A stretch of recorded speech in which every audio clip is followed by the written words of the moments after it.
Yo, what's up guys? So, good morning sa tanan diya, no? Hinaut nga maayo ang inyong good morning, maayo yung morning.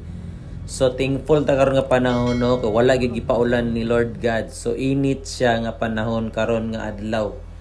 So, nagapit mi sa Petron kay nagpalit mi og gasol extra kay nag-prepare mo kami sa among catering ani karon nga adlaw. Onya kay nanglan gyud na extra nga gasol. Kay in kaso manggalig mautdan, so ibalan na lang siya diretso, no?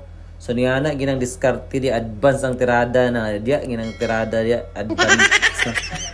So ako na nang i-plaster diya sa likod kay diya ra man gud siya mabutang kay sa likod man gud na among ibutang dadto nga na mga cakes na among gapaliton karon. So mo na nami karon sa Red Ribbon kay daghan man gud ang order nga cake. So kani naglinya na pud may ni dinhi kay wala inoon kay naman si Ate Chloe among kauban. So siya na lang na nag-abil diya, siya na nagpalit sa mga order.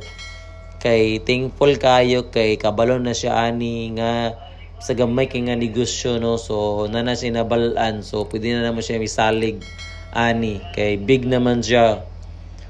Dayon naglinya pa ko ani, no, kay taas man kay linya ni nya tagkataod-taod, so nagbayad na dahil mi sa among gipang palit na mga order nga cakes. Pero dagan gid siya, dagan kini among napalit kay dagan man nag-order. So amo na lang nang i-plaster dia sa cart, no. So yana gina siya kay vlogger man ta o gusto ta madato kwarta na lay kulang, so diskarte kita diya, no. Pagka human na nadto ngadto rin ko sa merkado kay nagtawag man si Mrs. nga naay kulang na mga ingredients, so diyan ko ni padulong sa merkado. Ang dini nga merkado kung pwede pala magtinil sa kalimpyo.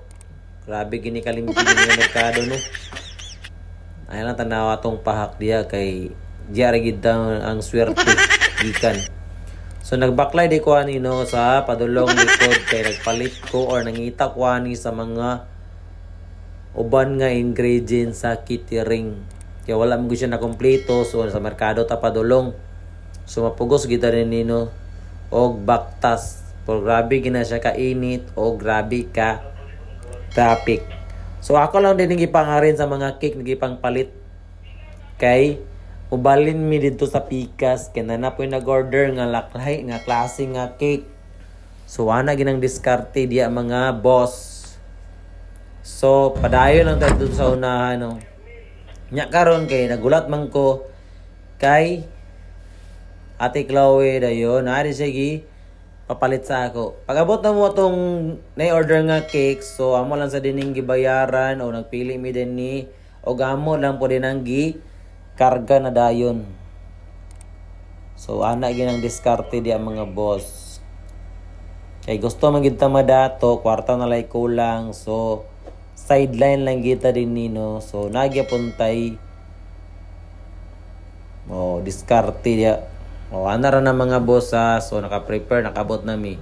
Sumura to, salamat and God bless.